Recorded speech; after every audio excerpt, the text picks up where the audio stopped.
हज़रात, एक गुजारिश मैं करना चाहूँगा।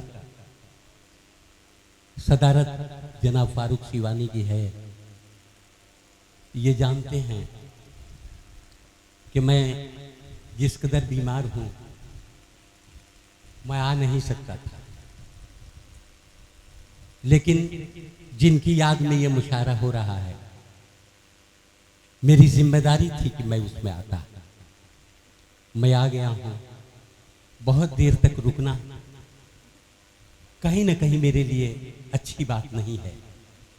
मैं बहुत बीमार हूँ और बावजूद इसके फ़हीम साहब का बार बार फ़ोन आया, फारूक भाई ने भी बार बार कहा, तो मैं समझता था कि मुझे आना चाहिए। इसके बाद मैं सदर तक पहुंचकर ये कहना चाहूँगा कि मेरे बदले में किसी दूसरे से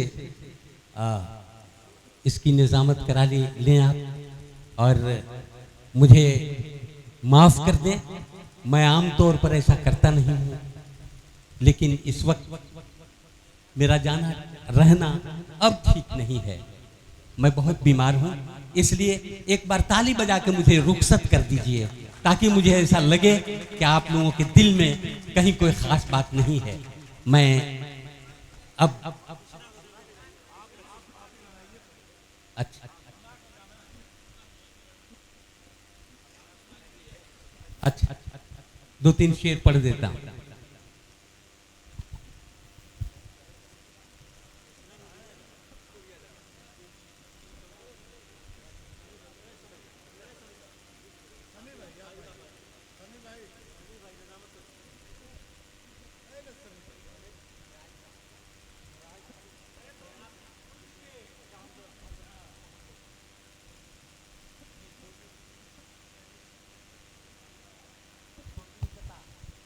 दो तीन किताब सुन लें, हाजिर करता हूँ।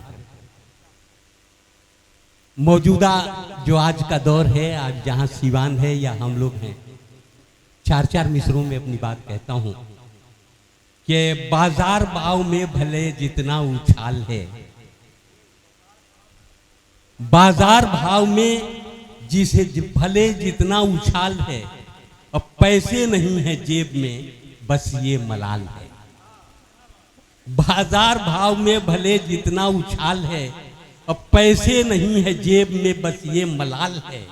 अब मंडी में मैं खड़ा हूं मगर मन में सोच कर, महंगाई तेरा हुस्न टमाटर सा लाल है। एक कथा और सुने कि आलू प्याज कद्दू की मूंछों पे ताव है। आलू प्याज कद्दू की मूंछों पे ताव है और ऊंचा हसीन लाल टमाटर का भाव है। और खुशियों से नाचती है सियासत विपक्ष की। आलू प्याज कद्दू की मूंछों पे ताव है और ऊंचा हसीन लाल टमाटर का भाव है। और खुशियों से नाचती है सियासत विपक्ष की। अगले बरस ही लोकसभा का चुनाव है।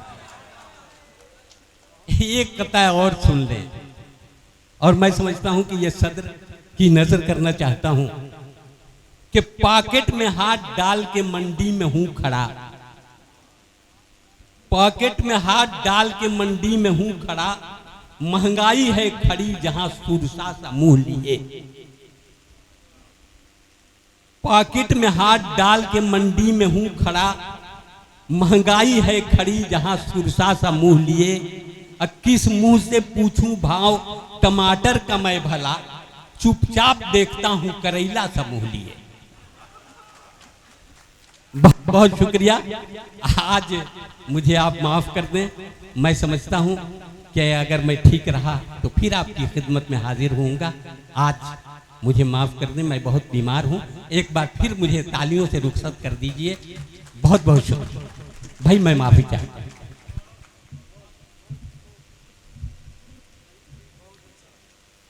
कुछ तो मजबूरियां रही होंगी,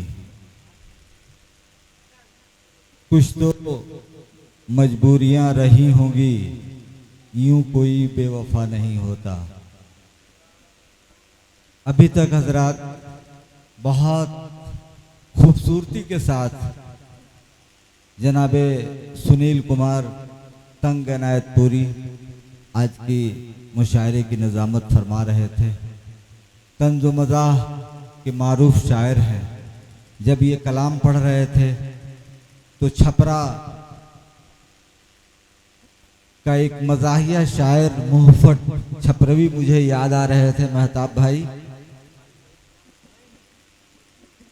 मुहफ़्फ़ट छपरवी का एक शेर मुझे याद आ रहा था कि कांधे पे एक दो के नहीं चार यार के, कांधे पे एक दो के नहीं चार यार के, अब मुहफ़्फ़ट चले हैं कब्र में टांगे पसार के।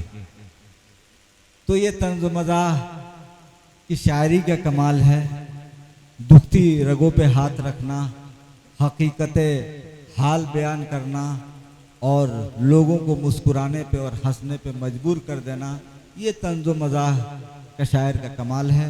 जनाबे सुनील कुमार तंग के साथ कोई मजबूरी है जिसकी वजह से अब तक उन्होंने खूबसूरती के साथ निज़ामत फरमाई और उसके बाद वो हमसे रुखसत हो गए।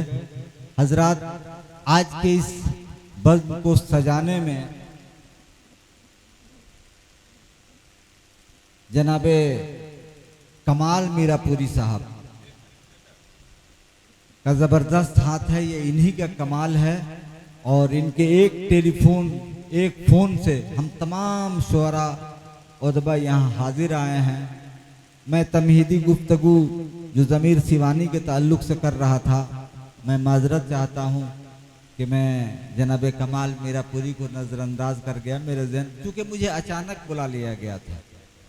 ये इनकी मोहब्बत है और सिवान में अदब के फ़रोग़ के लिए बहुत ही ज़बरदस्त मेहनत कर रहे हैं। इनके कांधे पे एक बोझ है जो इसे खूबसूरती के साथ निभा रहे हैं। दोस्तों, अब आइए, मैं चूँकि नाज़िम जा चुके हैं, अब यहाँ से एक नए नाज़िम को मैं पेश करना चाहता हूँ। बहुत ही मोहतरम नाम है, हमारे लिए सिवान के लिए मेहमान हैं, गोपालगंज से तशरीफ़ लाए हैं। जनाबे सुनील कुमार चले गए, अब ये बोझ मैं उनके कांधे पे देना चाहता हूँ।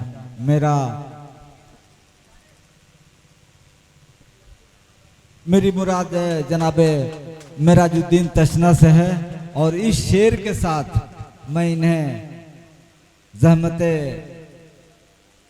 सुखन देना चाहता हूँ कि गले में इसके खुदा की अजीब कुदरत है, गले में इसके खुदा की अजीब कुदरत। ये बोलता है तो एक रोशनी सी होती है। माइक पर जनाबे मेराजुद्दीन तशना। ये हमारे सदर मोहतरम जनाबे फारूक सिवानी का हुक्म है, मैंने ये बात आप तक पहुँचाई।